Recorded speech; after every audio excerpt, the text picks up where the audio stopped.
Então vamos lá. Hoje nós vamos dar continuidade. Na verdade, vamos começar um assunto novo, né? Na aula passada a gente falou um pouco sobre o espaço Rn, né? Principalmente sobre o R3, né? Que é o espaço tridimensional. Bom, e hoje o que nós vamos falar vão ser de funções que saem da reta e chegam no espaço Rn, tá bom? Que são as funções que são chamadas de funções vetoriais. É conhecido como funções vetoriais, tá bom? Porque no cálculo 1, né, vocês estudaram as funções reais, né? O que são funções reais? São funções, né, que associam cada elemento de um subconjunto da reta a um número real, né? Então, aí você tem associação, uma regra, né, que associa x a y, tá bom? As funções vetoriais,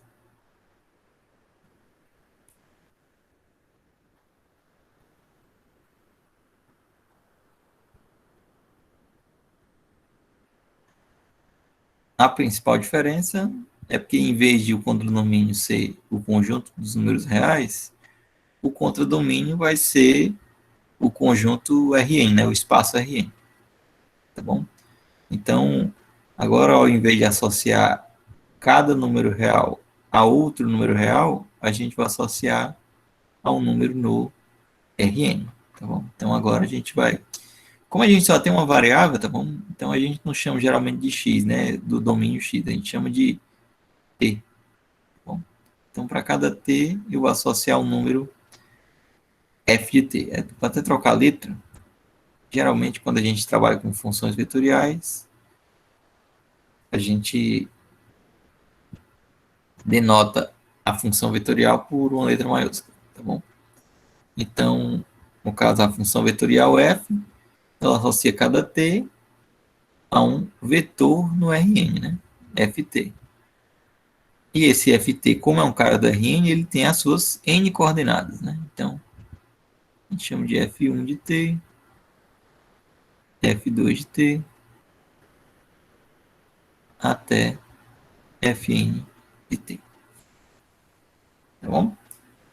Então, o que é uma função vetorial? Uma função vetorial é uma função, todo mundo sabe que é uma função, é uma regra, né, uma correspondência, que associa números reais a vetores no Rn, a pontos no Rn, né? Porque pontos no Rn e vetores não é a mesma coisa, mas na prática é a mesma coisa, tá? Todo ponto define um vetor, né? Todo ponto no Rn define um vetor, e todo vetor define um ponto no Rn, tá? Não tem muito mistério. Então, o que a função vetorial faz, ela pega o conjunto dos números reais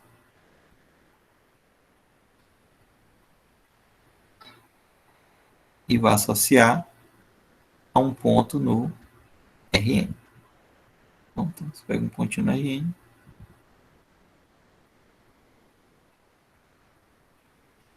um pontinho que a gente chama de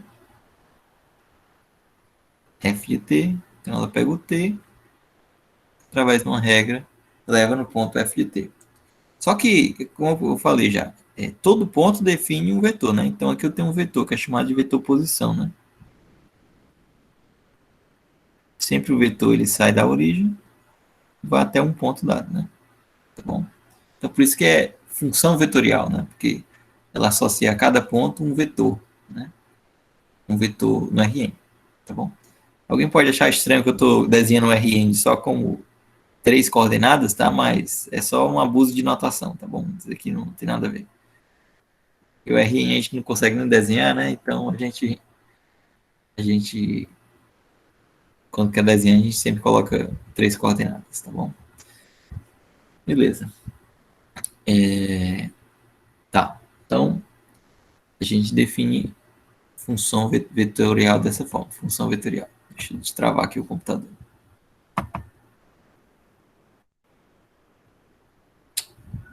Só um minutinho que travo aqui.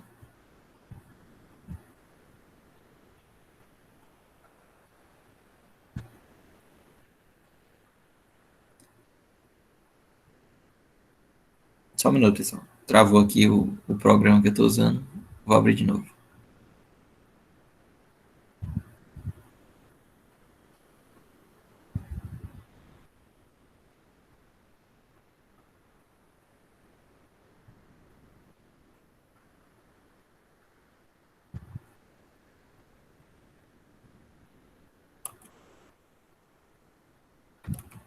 Perfeito. Então tá. Então, uma função vetorial é isso.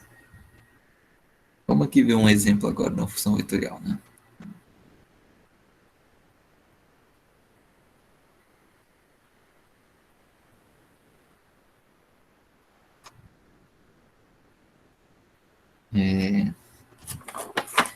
Só uma observação aqui que eu não falei. Vou até apagar aqui para ficar melhor.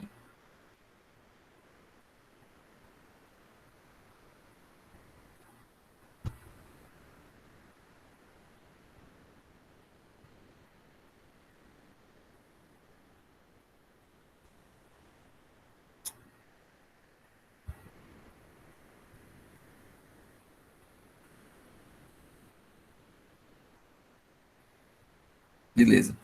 Então, a função vetorial ela é da forma ft igual a f1 de t, f2 de t, e assim sucessivamente até fn de t. No caso, eu tenho n coordenadas, né? Cada uma dessas coordenadas é chamada função coordenada, tá? Então, f é composta por n funções coordenadas. Então, fi é a iésima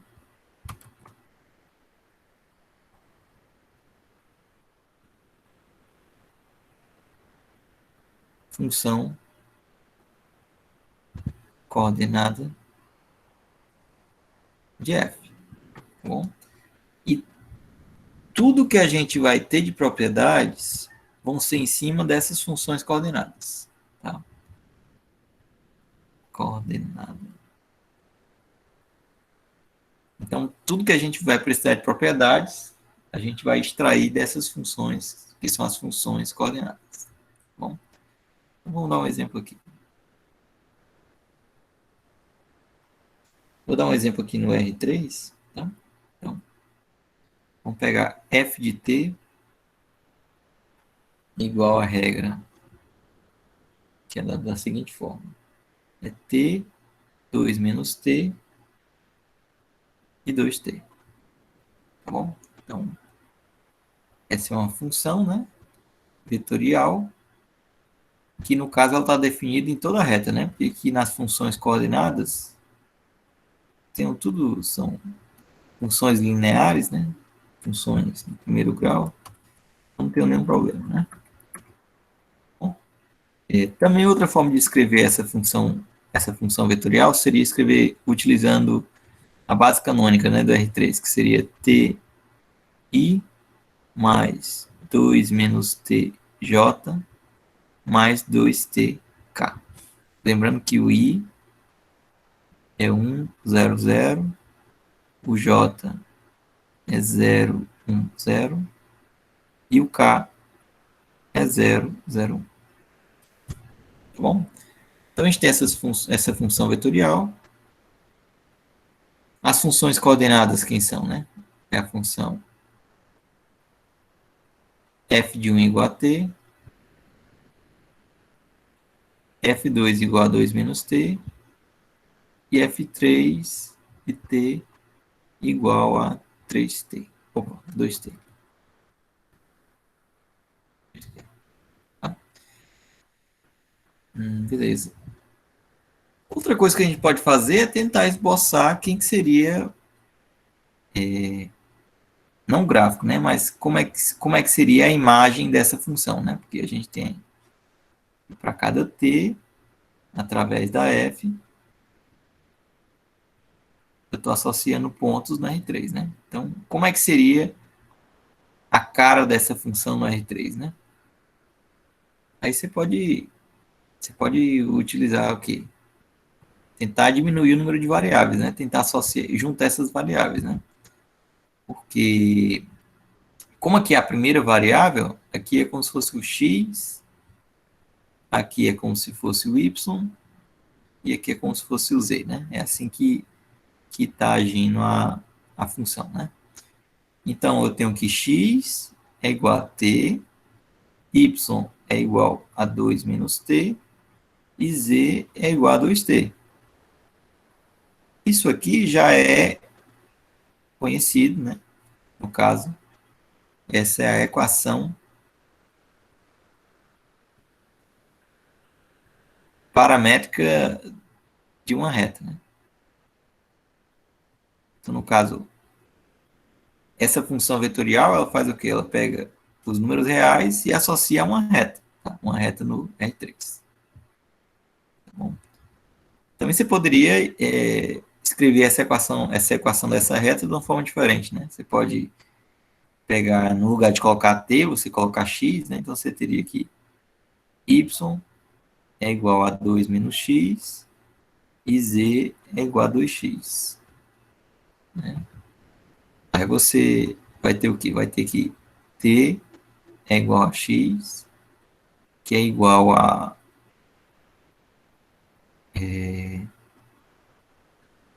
que é igual a y menos 2 sobre menos 1, que é igual a z sobre 2. Essa aqui é chamada de equação simétrica, né, da reta. E por último, você pode também obter uma equação vetorial, né, da reta. Porque para você obter a equação de uma reta, né, o que você precisa? Você precisa de um ponto e o vetor diretor da reta, né? Então, essa reta, ela passa em que ponto, né? Então, vou chamar de reta R, né? Então, vou chamar isso aqui de reta R. Então, a reta R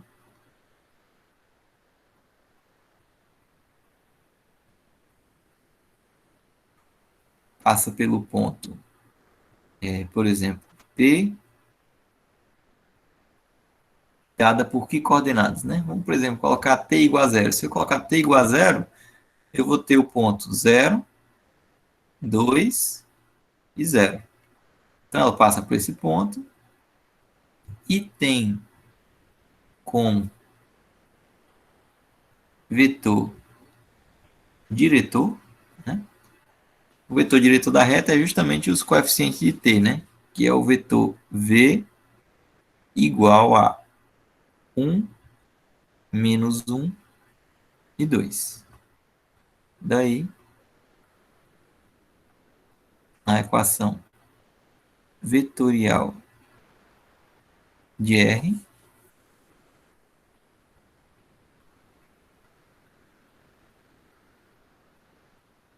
é dada por... Vamos lá, como é que você consegue escrever a reta, né?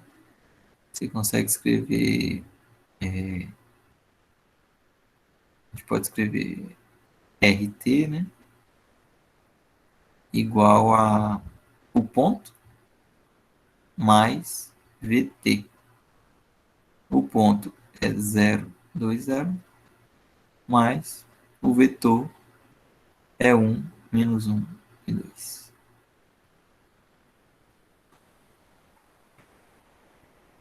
Beleza? Então a gente tem isso aí, tá? Ok. Beleza.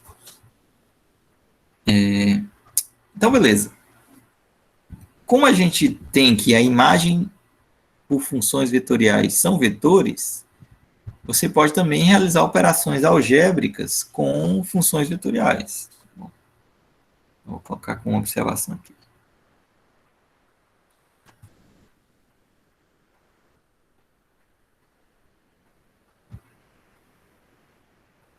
Então, se f e g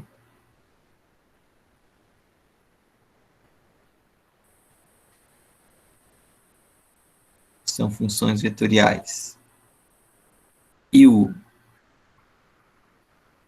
é uma função real,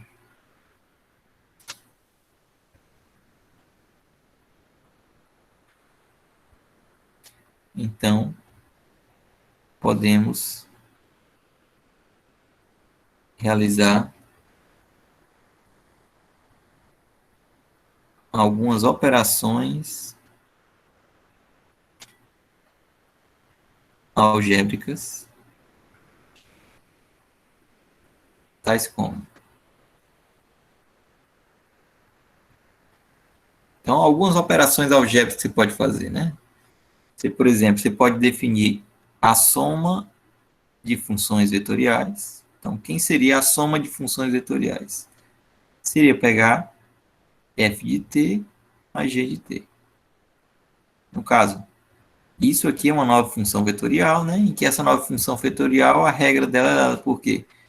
Quando você vai somar dois vetores, você tem que somar coordenada a coordenada. Então, a nova função vetorial seria f1 de t mais g1 de t, isso até f de t mais gn de t. Tá? Você também pode fazer produto por escalar, né? Multiplicar uma função real por uma função vetorial, ainda é uma função vetorial, em que essa função vetorial é dada por o de t vezes f de t. Aqui você tem um número real, né? Para todo t fixo, isso é um número real, e um vetor.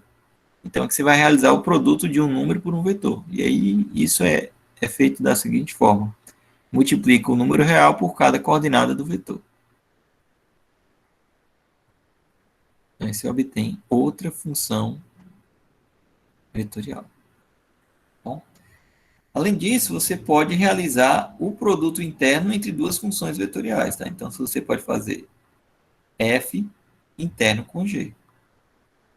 E isso, por definição, é o quê? Vai ser f de t interno com g de t, tá? Lembrando ao passado, que a gente foi de produto interno, né?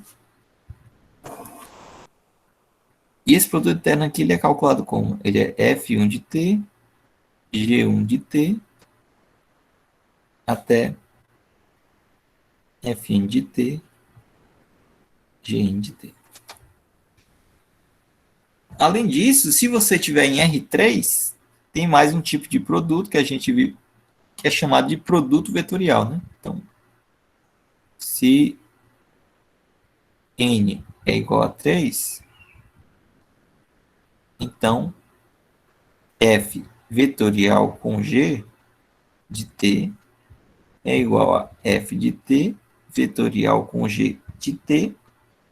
Isso a gente definiu no passado por determinante de f1 de t, f2 de t, f3 de t, g1 de t, g2 de t, g3 de t e jk.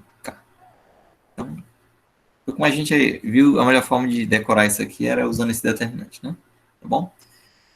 Então, você pode realizar essas operações algébricas para obter outras funções vetoriais, né? No caso, aqui se obtém função vetorial, aqui você obtém função vetorial e aqui você obtém função vetorial, tá? No terceiro, o resultado não é uma função vetorial. O produto interno, ele não gera um vetor. O produto interno, ele gera um número, tá? Então, aqui você tem duas funções vetoriais e o produto entre elas gera uma função real, tá bom? Uma função que vai da reta na reta, tá bom? Então, tem essa sutileza aí no meio do caminho, certo? Beleza. Então, como estamos falando sobre funções vetoriais, nós podemos perguntar sobre se é possível definir limites, derivadas e integrais para funções vetoriais, né? E a forma de definir isso é a forma mais natural possível, que é definindo a partir do limite, das derivadas e das integrais das funções coordenadas. Lembra? Funções coordenadas são as funções que compõem o vetor da função vetorial. Tá bom? Então, é assim que a gente define limites, derivadas e integrais. Tá? Então, vou fazer uma definição aqui.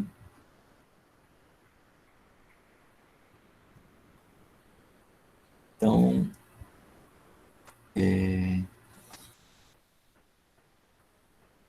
se f, né, É uma função que sai de... Deixa eu ver aqui. Vou colocar direto aqui. Não vou ser tão rigoroso na definição.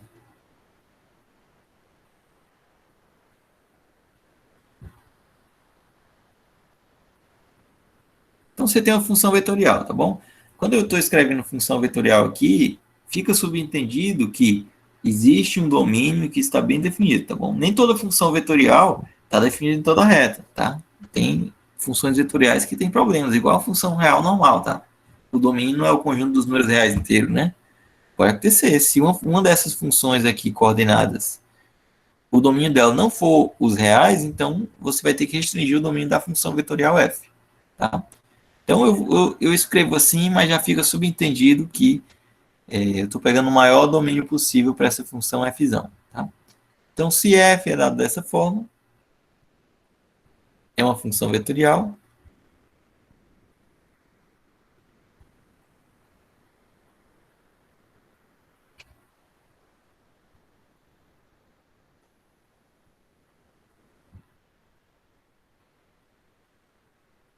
Definimos o limite,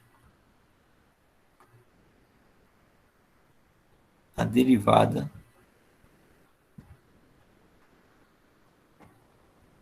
e a integral de f por. Então, como é que a gente vai calcular limite, derivada e integral? Tá? Primeiro, limite.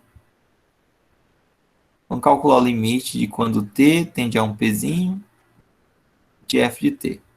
Como é que eu defino isso? Definição. O limite de uma função vetorial é o limite de suas componentes, né? Das suas funções coordenadas.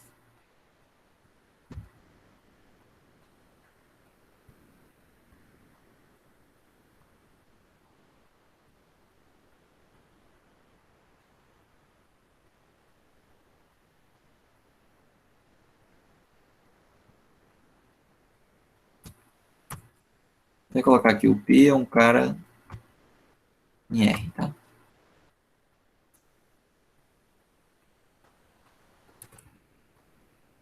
Já eu vou escrever uma coisa aqui, porque é claro que esse limite vai existir se os limites dentro das componentes existirem, tá? Se quer calcular a derivada da função vetorial, o que você faz? Você deriva cada função coordenada, cada componente.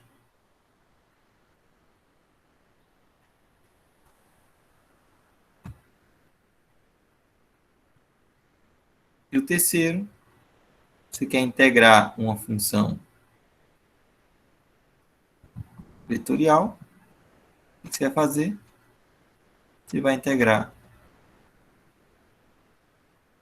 cada componente.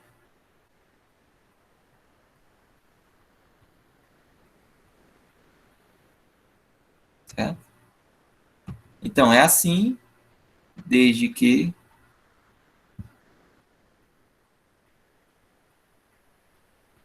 as operações do lado direito das igualdades acima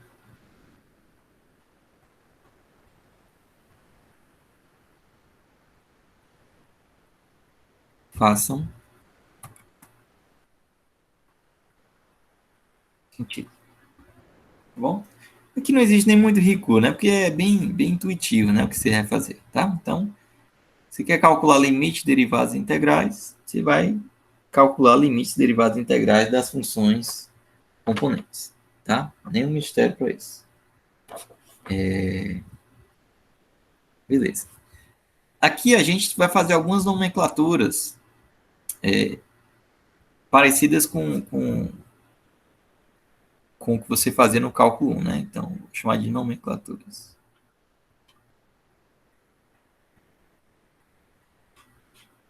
Que é o seguinte. F, uma função, ó, então, F igual a F1 até Fn uma função vetorial. Certo? Então, f é contínua em A pertencente ao domínio de f, se somente se, tá? Fi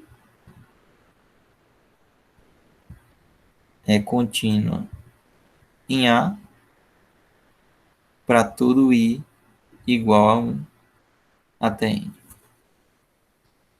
Eu digo que F é derivável em A se somente se as funções coordenadas forem deriváveis em A para todo I igual a 1 até N. E por último, eu digo que F é integrável em um intervalo AB, bom, contido no domínio de F, se somente se as funções coordenadas são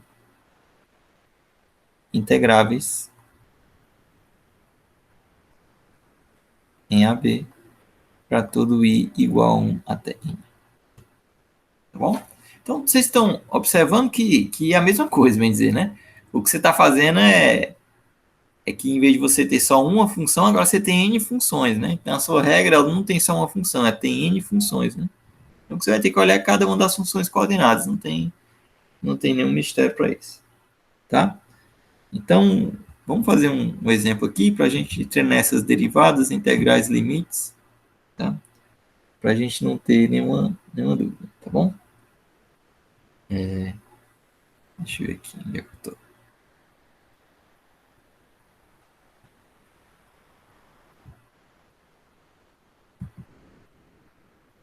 Beleza.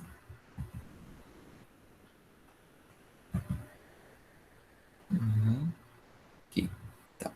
Então vamos lá fazer aqui exemplo.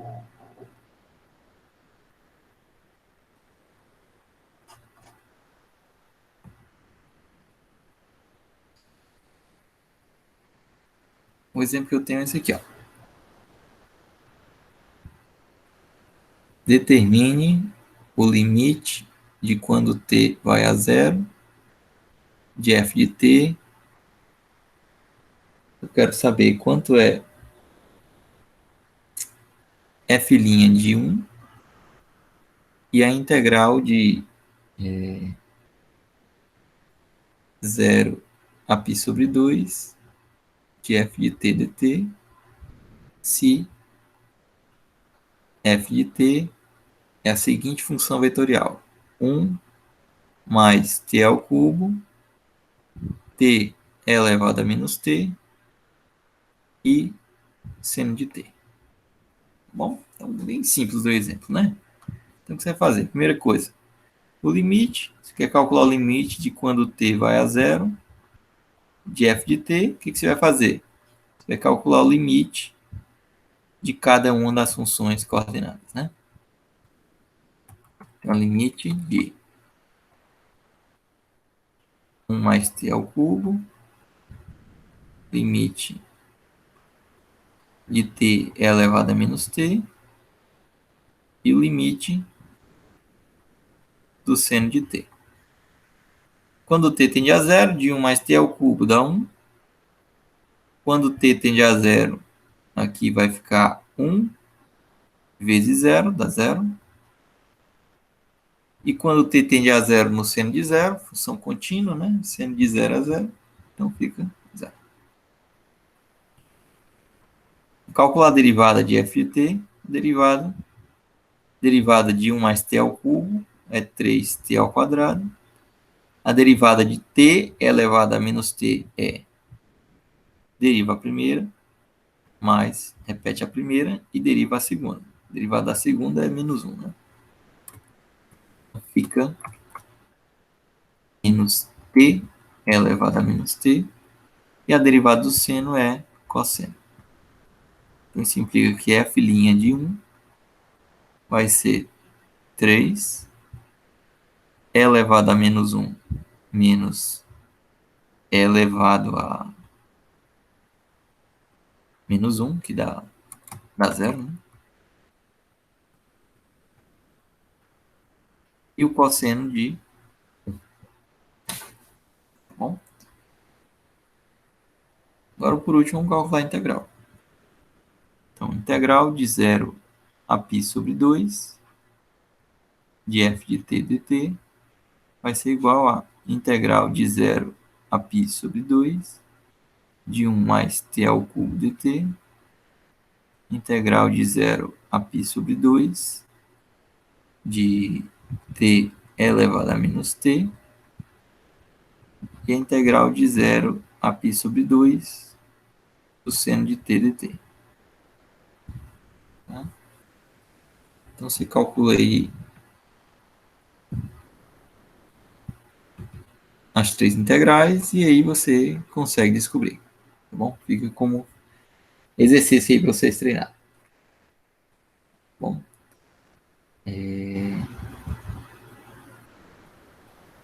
beleza. Tranquilo. Agora, é imediato que das propriedades que você já conhece para funções reais, você também tem algumas propriedades aqui válidas para funções vetoriais, né? Então, as propriedades, vou colocar até assim. Em geral, todas as propriedades que valem para funções reais vão valer para as funções vetoriais, tá? Só você só passa, por exemplo, você quer calcular limite, ou derivada, ou integral, você sempre vai olhar para as funções coordenadas. E nas funções coordenadas, as funções da reta na reta, né? Então, você já sabe como é que funciona. Então, você já sabe o L'Hopital lá, você sabe regra do produto, você sabe regra da cadeia, você tem várias propriedades que você vai poder usar lá, tá bom? Eu vou listar aqui algumas propriedades, talvez sejam não tão triviais, né, de se ver. Então, a primeira é o que seria a derivada do produto entre duas funções vetoriais. Tá bom? Produto interno, que é o produto interno. Tá? É simples isso, tá? É só você pegar e escrever o produto interno e derivar o produto interno, né? Então, se você fizer a conta, você vai ver que isso aqui vai dar f' de t, g de t, mais f de t, g' de t. Tá? Funciona como um produto mesmo. Ó. Deriva o primeiro, repete o segundo, mais repete o primeiro e deriva o segundo. Também essa regra vale para o produto vetorial. F interna vetorial com G, isso é f' de t, vetorial com G, mais f de t, vetorial com G' de t. Certo? E também você tem uma regra da cadeia, tá? Se você pegar f composta com u, tá? Onde u é uma função real, você pode escrever isso como sendo u' de t vezes f de u de t'. Bom, isso, beleza. Isso. Por isso que o nome disso aqui é produto, tá? Uma curiosidade. Em álgebra, toda vez que vale essa regra aqui, uma coisa é chamada de produto, né? Se uma operação entre duas funções vale essa regrinha, deriva o primeiro, repete o segundo, mais repete o primeiro, deriva o segundo, esse negócio é chamado de produto. Então, por isso que é produto interno e produto vetorial. Tá? Beleza. Comprova isso. Eu vou fazer aqui Só para vocês verem como é simples. E aí o restante fica um exercício. Por exemplo, vamos fazer aqui a derivada do produto interno. Então você vai ter que derivar quem? O que é o produto interno primeiro? O produto interno é F1 de T, G1 de T, até Fn de T, Gn de T. Então você quer derivar isso aqui. Como você faz para derivar? Derivada de funções vetoriais, você deriva componente a componente. Então, eu vou derivar cada um desses produtos que eu tenho aqui dentro. Então, eu vou ter que derivar quem? Vou ter que derivar F1, G1 de T, e derivar Fn, Gn de T. Derivar cada componente, tá bom? Agora, nas componentes, eu sei fazer a derivada do produto, porque tem funções reais. Como é que funciona a derivada do produto? Deriva o primeiro, mais. Deriva o primeiro e repete o segundo, mais. Repete o primeiro e deriva o segundo.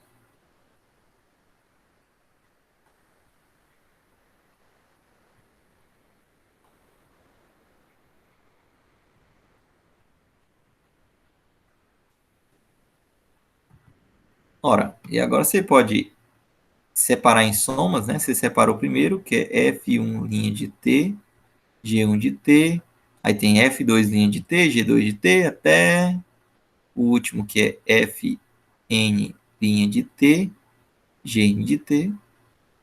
E a outra parcela seria os que você deriva, fixa a primeira e deriva a segunda, né? Então seria F1 de T, G1 linha de T, isso até Fn de T, Gn linha de T. Tá? E aí você verifica que isso aqui é F' interno com G de T, e o segundo é F vezes G' de T. Bom, então, de forma bem similar, você consegue fazer as outras propriedades. Tá bom? No livro do James Stewart tem feito lá várias propriedades, você pode dar uma olhada lá, tá? É bem intuitivo essas coisas. Não precisa nem se ater tanto aos detalhes, porque é bem simples as coisas. Tá bom? Perfeito. Ok. Então, funções vetoriais é bem genérico, né? Você sai da reta e vai para RN, tá? Agora eu quero entrar num assunto mais particular, que seria falar de curvas, né? Mais precisamente de curvas planas e de curvas espaciais. Tá bom? Talvez essas sejam as funções vetoriais que vocês mais vão utilizar, mais vão ver e escutar falar, tá? Que são as curvas planas e as curvas espaciais, tá bom? Que são um exemplo, um caso particular de funções vetoriais, né? Em que a gente vai conseguir fazer algumas continhas um pouco diferentes. Bom, então vamos vir aqui no lugar certo. Beleza, então vou chamar aqui de curvas. Né?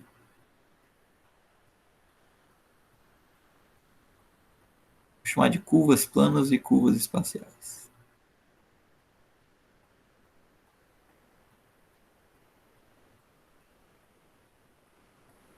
Curvas planas e curvas espaciais só para dizer que a curva está no plano ou está no espaço. Tá bom? Então, o que a gente entende por uma curva plana ou uma curva espacial? Tá? Então, seja R de um intervalo contido na reta em X, onde esse X é o R2 ou R3, tá bom? Uma função vetorial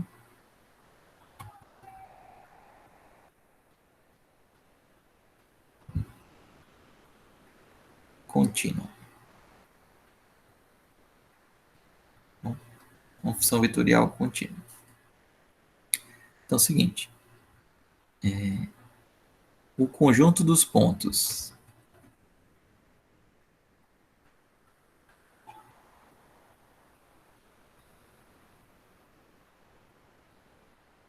gama igual a R de t, tal que t pertence a I,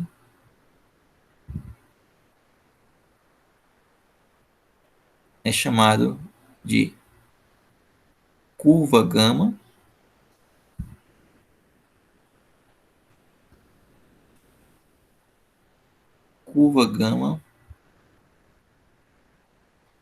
parametrizada por R. Se x é igual a R2,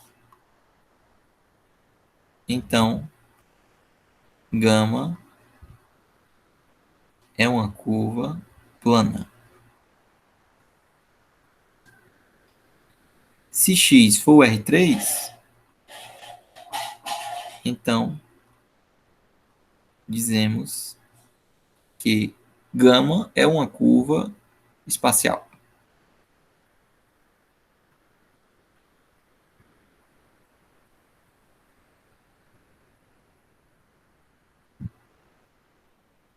Beleza?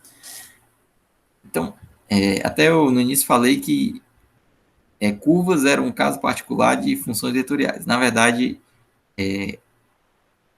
as funções vetoriais definem curvas, certo? Em R2 e R3, certo? Porque curva não é como é que eu posso falar?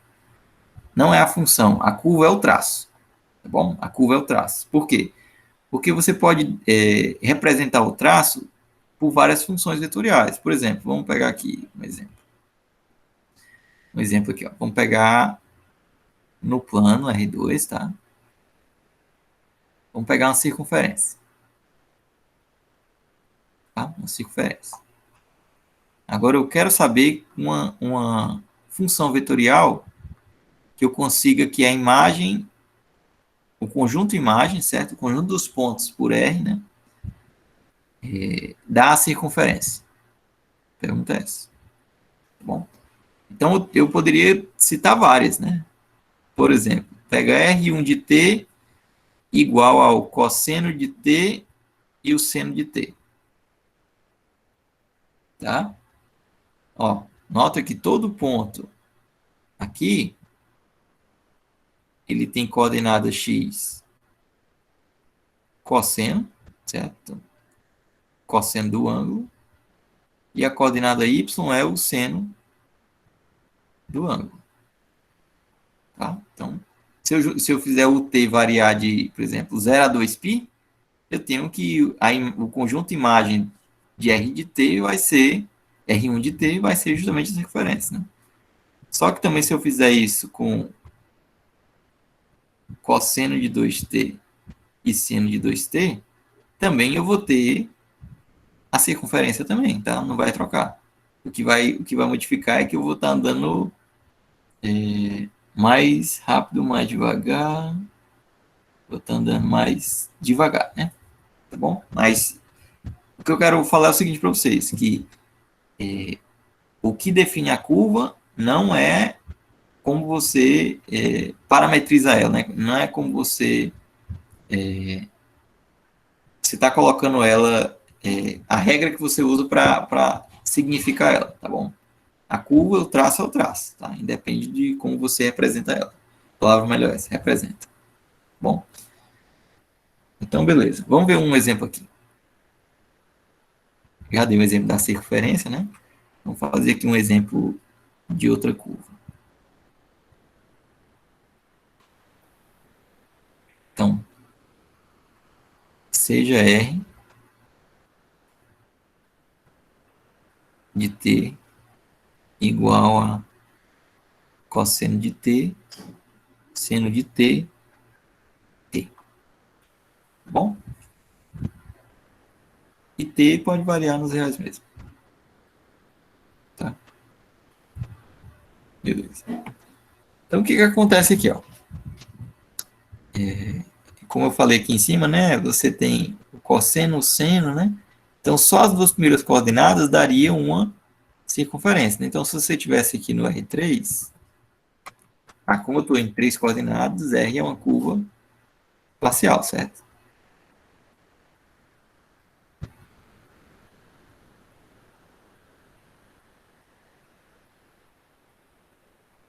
Bom, então é o seguinte, estou no R3, X, Y e Z. Se eu desconsiderasse a variável Z, ou seja, imagina que você está aqui e você vai olhar por cima, tá? Se você olhasse por cima, você ia ver que essa curva projetada aqui no plano XY, ela é uma circunferência. Tá bom? Por quê? Por conta dessas duas primeiras entradas. Isso define uma circunferência. Tá bom? Só que você tem mais uma variável, que é a variável z, né? Então, isso não é uma circunferência. Isso está aumentando. Ó. Você percebe que quando passa o t, você vai modificando a terceira coordenada. Como a terceira coordenada é a altura, o que está acontecendo é que você, quando você aumenta o t, você vai subindo. Quando você diminui o t, você vai descendo, tá? Então é como se você estivesse pegando a circunferência e subindo com a circunferência e descendo com a circunferência. Então o que você pode pensar? Você pode pensar mais ou menos assim. Você pode pensar em um cilindro,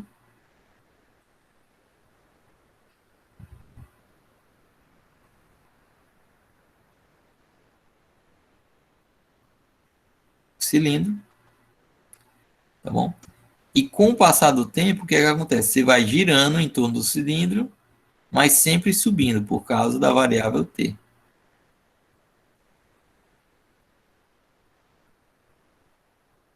Bom, então você tem uma curva que ela sobe pela superfície do cilindro, tá? Tá bom? E o passo dela é sempre igual, né? Aqui, esse tamanho é igual a esse tamanho, que é igual a esse tamanho, e sempre sobe uniforme, né? Essa curva é chamada de hélice, tá?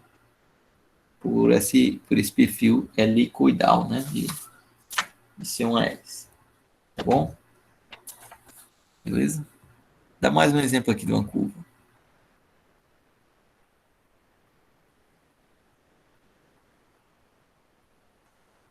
Exemplo. Agora eu quero fazer o seguinte, ao invés de eu dar uma representação por função vetorial, né, uma representação vetorial para a curva, eu quero determinar essa representação vetorial. Então, o exemplo é o seguinte. Determine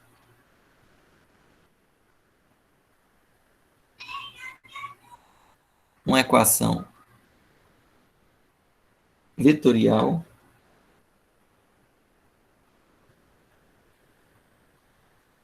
que descreva a curva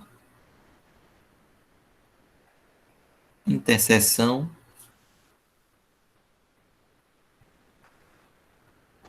entre o cilindro x quadrado mais y quadrado igual a 1 com o plano y mais z igual a 2. Bom, então, eu tenho o desenho, tenho um traço, né? E eu quero determinar uma equação vetorial para essa curva. Bom, tem uma curva e quero saber agora a equação vetorial. O problema é diferente, né? Eu não estou querendo visualizar a curva. A curva é isso aqui, ó. Então, deixa eu fazer o cilindro primeiro.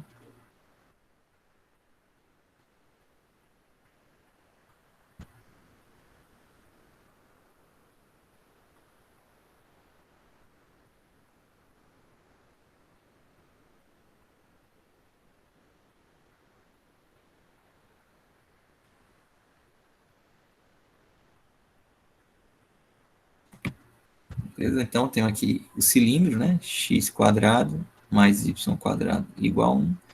E eu tenho esse plano, né? Esse plano aqui, eu não sei se eu vou conseguir desenhar ele, né? Mas ele é assim. Ele, para todo x, ele sempre é y mais e igual a 2, né? Então, é como se no plano xy ele fosse uma reta. Né? No plano xy, ele é o quê? Ele é a reta z igual a 2 menos y. Quer dizer que ele passa aqui, supor que aqui é 1, aqui é 1, aqui é 2, tá? E aqui seria 2, então ele no eixo, no plano xy, ele dá uma reta, beleza? Dá uma reta lá.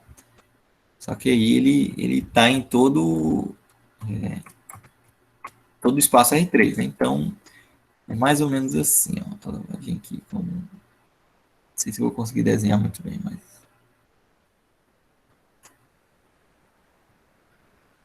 Tá? Ele vai cortar aqui o cilindro.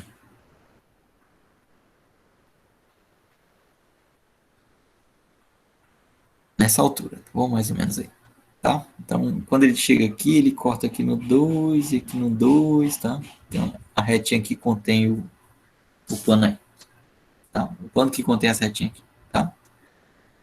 Beleza, então, mais ou menos o desenho é assim, tá? Então, aqui eu tenho um plano y mais z igual a 2. Então, eu estou querendo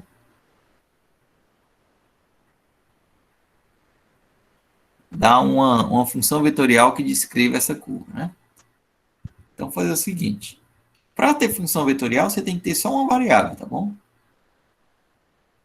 Eu sei que essa curvinha, ela tanto está no cilindro, como está no plano. Ou seja, ela tem que satisfazer essas duas equações.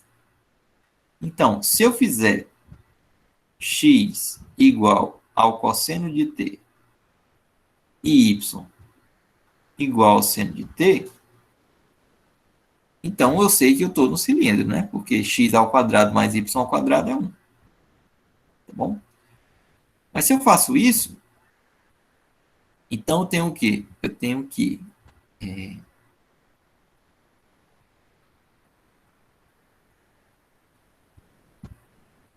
tenho que z vai ser igual a 2 menos y, só que isso é 2 menos, quem é o z? O y, né? É seno de t.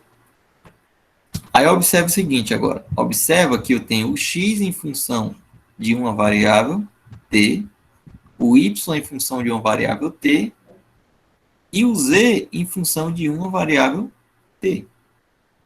Bom? Então,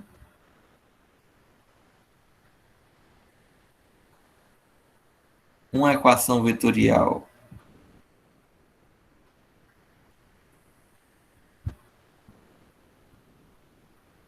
para a curva é r de t igual cosseno de t, seno de t e 2 menos seno de t. Ok? Então, consegui uma função vetorial que descreve essa curva aí. Já? Beleza, tranquilo. Ok. Beleza, então. Então, agora a gente tem as curvas aí, tá? No caso, os exemplos que eu dei de curvas aqui, as funções que descrevem as curvas são sempre funções deriváveis, né? Sempre deriváveis, tá vendo que eu sempre consigo derivar RT, né? Eu defini que bastava ser contínua, né? Mas meus exemplos estão sempre com funções deriváveis. Em geral, é mais comum sempre se colocar que uma curva é definida por uma função que é bem derivável, né? Bem suave, né? Que chama, né? Tem derivada, derivada contínua, porque algumas propriedades que você quer ter para curvas, você exige uma diferenciabilidade dessas equações. Bom, Beleza. Então, agora o que eu quero fazer aqui para o final da aula é falar é, sobre um elemento geométrico importante em curvas, que é chamado de vetor tangente. Bom, vetor tangente. Então, vamos lá.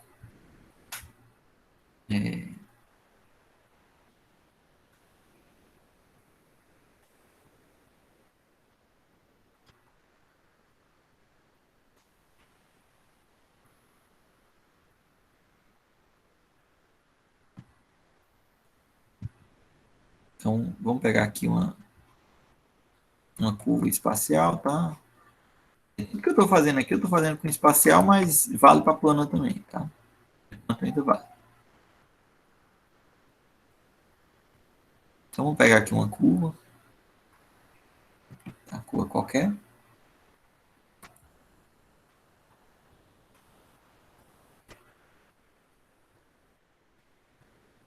Beleza. Uma curva aí espacial, tá? E agora eu vou considerar dois pontos na curva, tá? Vou considerar também uma função vetorial que descreve essa curva, né? Então, eu tenho aqui uma função R, né? Vetorial que descreve a curva, tá? Então, para cada t, eu associo um R de t. Então, eu vou chamar esse cara aqui de R de t. Bom, primeiro pontinho azul aqui. Eu vou fazer o seguinte, eu vou aumentar um pouquinho o t. Eu vou somar o t mais um certo h, tá bom? Então, quando eu somo t mais um h, eu vou ter outro ponto, né? Vamos supor que seja outro ponto, que é o pontinho R de t mais h. E agora eu vou considerar o segmento que liga esses dois pontos. O meu desenho não tá legal. Deixa eu ajeitar isso aqui. Não quero fazer errado.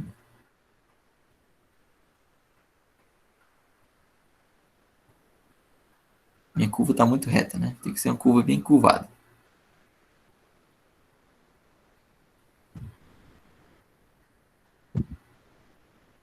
Isso. Vou fazer. Pronto, agora ficou melhor. Então aqui eu vou ter um pontinho R de t e vou ter aqui um pontinho R de t mais h, né? E agora eu considero o segmento que liga esses dois pontos.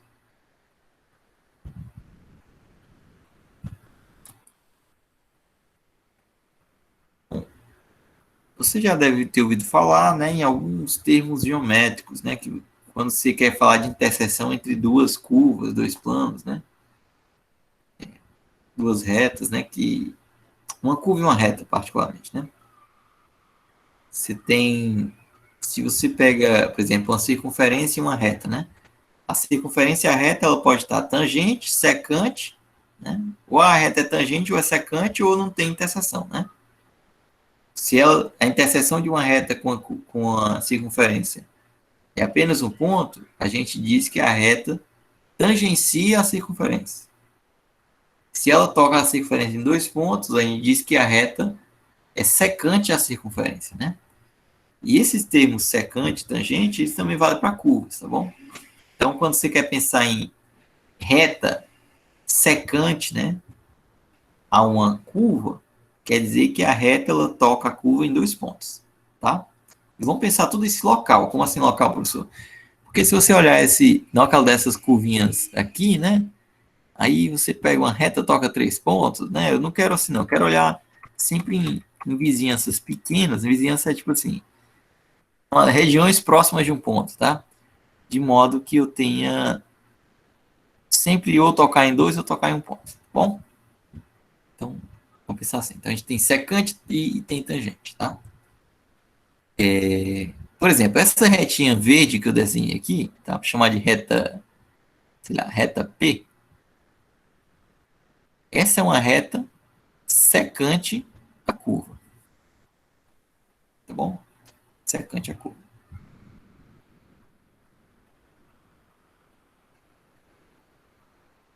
uma reta secante a curva. O que acontece?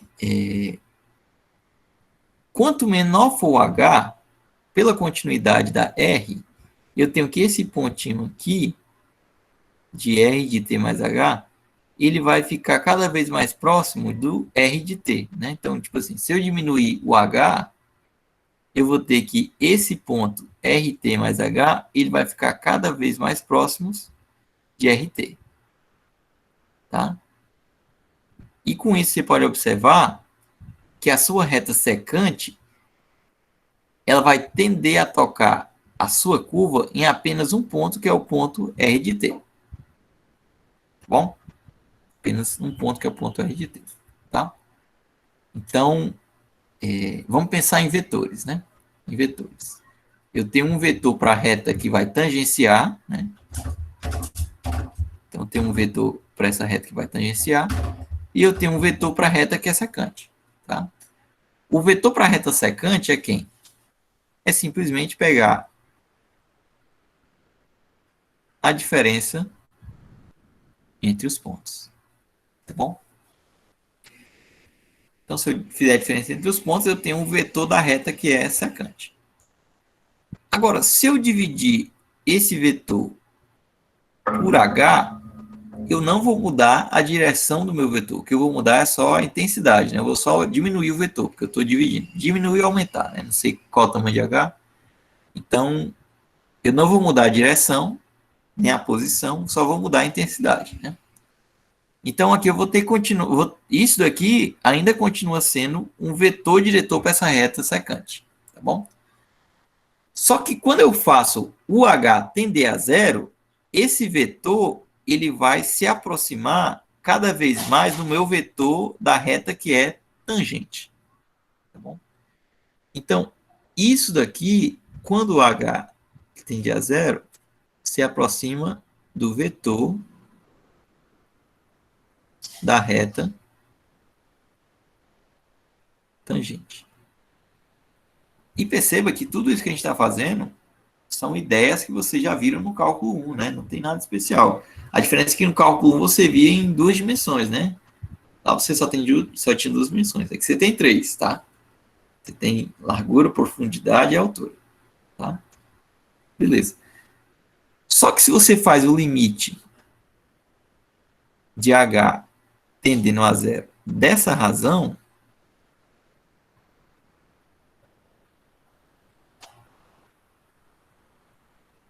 isso aqui, se você abrir as componentes, né, passar o limite para dentro das funções componentes, isso aqui nada mais é do que a derivada de r em t. Supondo que a sua curva ela tem derivada, tá bom? Ela é diferenciável, tá? Tem derivadas, tá bom? Então, isso nos motiva a definir reta tangente e vetor tangente, certo? É justamente isso. A ideia por trás é tentar associar derivada, que é uma coisa analítica, com uma coisa geométrica, que é a tangência, né? O fato de ser tangente, tá? Então, a gente vai definir aqui agora o que a gente vai entender por vetor tangente, que é a derivada, e o que é a reta tangente de um ponto. Tá bom? Então, vamos lá. Definição.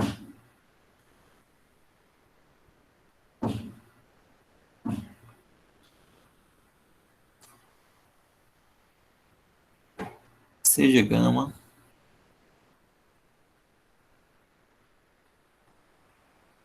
uma curva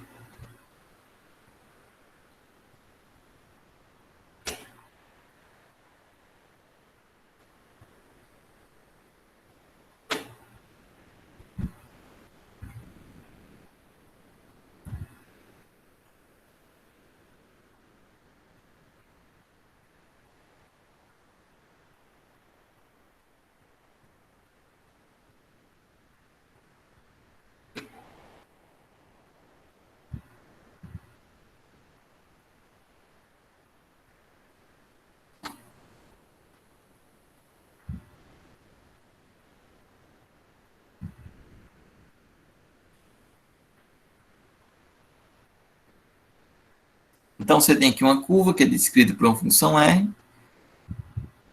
Suponha que você tem que essa função R é derivável, tá?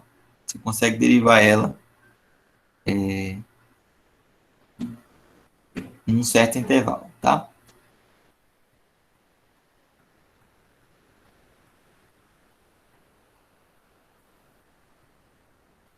Em um intervalo I, tá bom? Então, a reta que passa por R de t e é paralela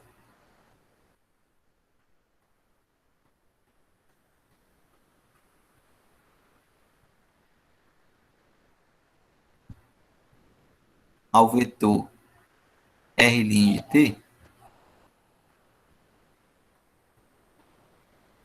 chama-se a tangente de gama em R de t. E o vetor R' de t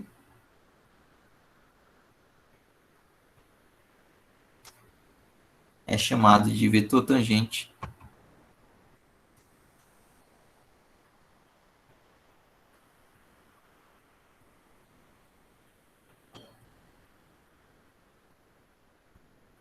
a gama em R de t. Tá bom? A gente define isso aí. Beleza.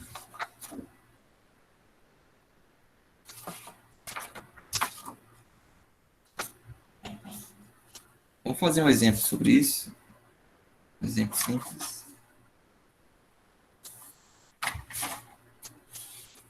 O exemplo é o seguinte.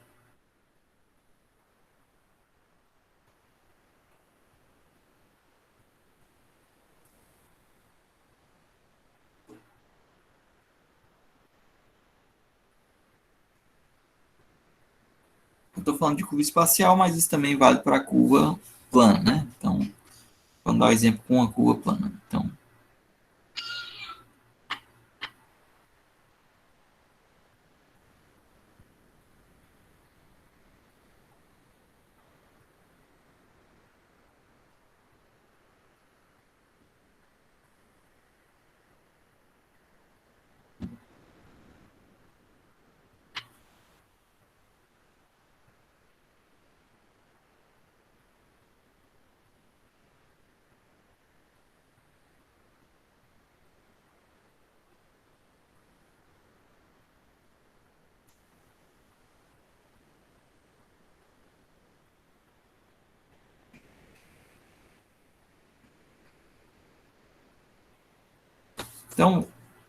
vamos determinar aqui agora, para essa curva R de t igual a raiz de t, 2 menos t, quem é o vetor posição e quem é o vetor tangente na curva.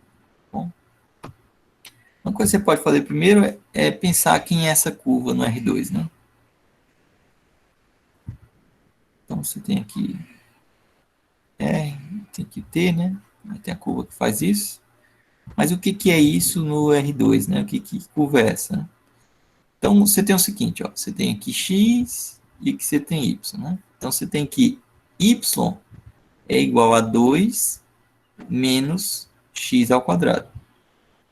Né? Já que X é raiz de T, então X quadrado é T, né? Então, você substitui. Isso aqui é o quê? Isso aqui é uma parábola de concavidade para baixo, em que o máximo dela é o ponto 0,2. Então, a curva ela é uma parábola de concavidade para baixo. Tá bom? Beleza. Então, se eu quero determinar quanto é o vetor posição, R1, é só pegar o 1 e substituir na regra, que é 1, 1. Ou seja, o vetor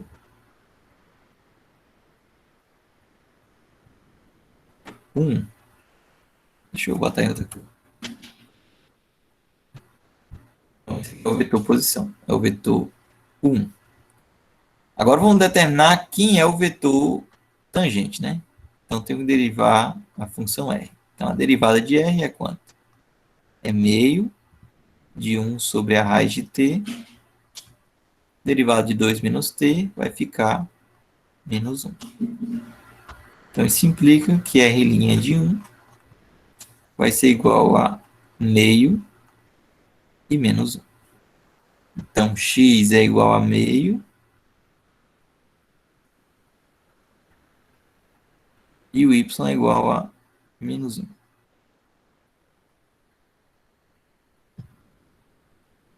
Aqui tem um detalhe, né? Porque se você for olhar esse vetor ele está aqui, né?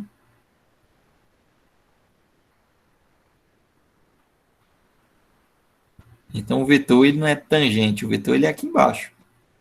Só que, geralmente, quando você quer pensar em desenho, certo? E desenhar o vetor tangente, a gente não desenha o vetor tangente onde ele é de verdade.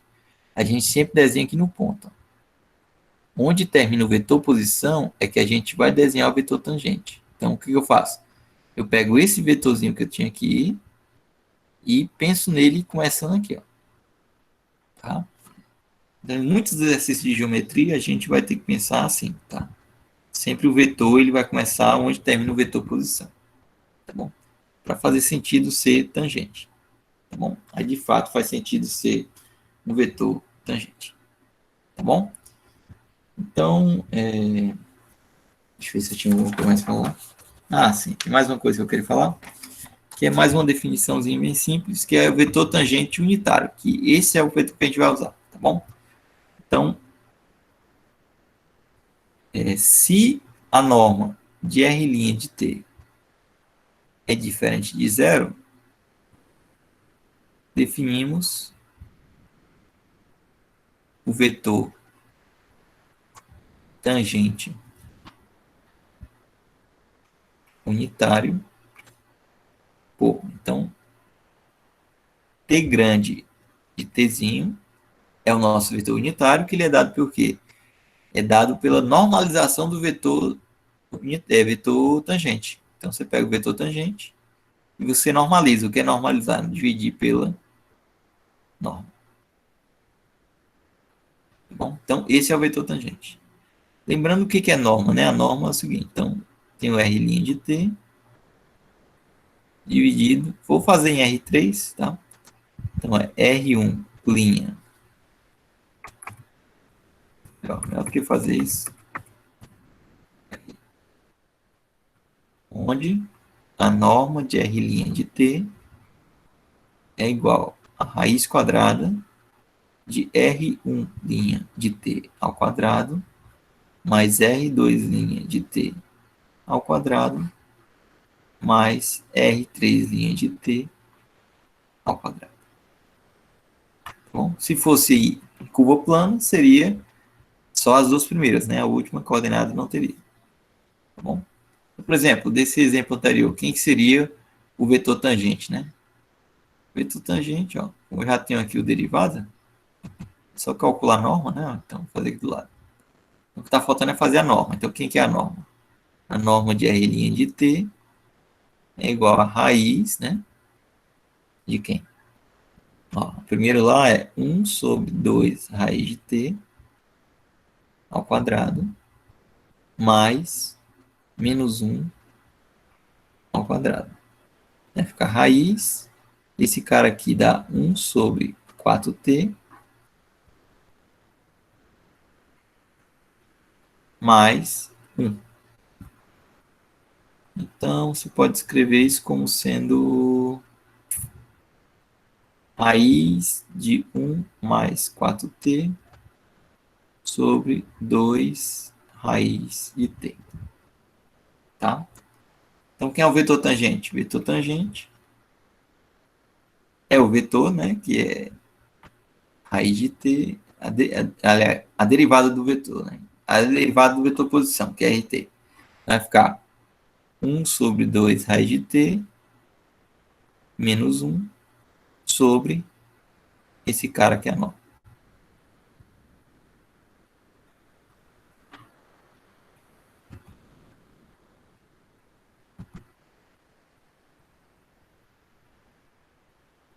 Aí você pode escrever isso como sendo 2 raiz de t sobre raiz de 1 mais 4t vezes 1 sobre 2 raiz de t menos 1. Tá bom? Então, esse seria o vetor tangente. Tá? Então é isso. Na próxima aula eu vou continuar falando sobre isso, que eu quero falar sobre curvatura, vetor normal, tá? Algumas coisinhas que eu acho que seria interessante a gente ver agora, tá bom? Então, por hoje é só. Alguém tem alguma pergunta, alguma dúvida?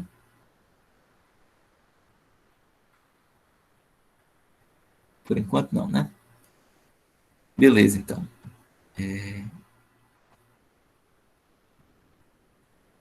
eu só ver aqui.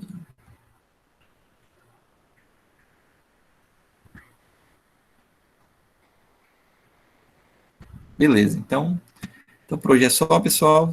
Tudo certo. Boa noite para vocês. Bom fim de semana. Aproveitem. E até segunda-feira. Só que segunda-feira a aula vai ser pela manhã, tá bom? Nessa semana que vem a aula vai ser de manhã. Eu vou colocar gravada no Siga, tá bom? Então,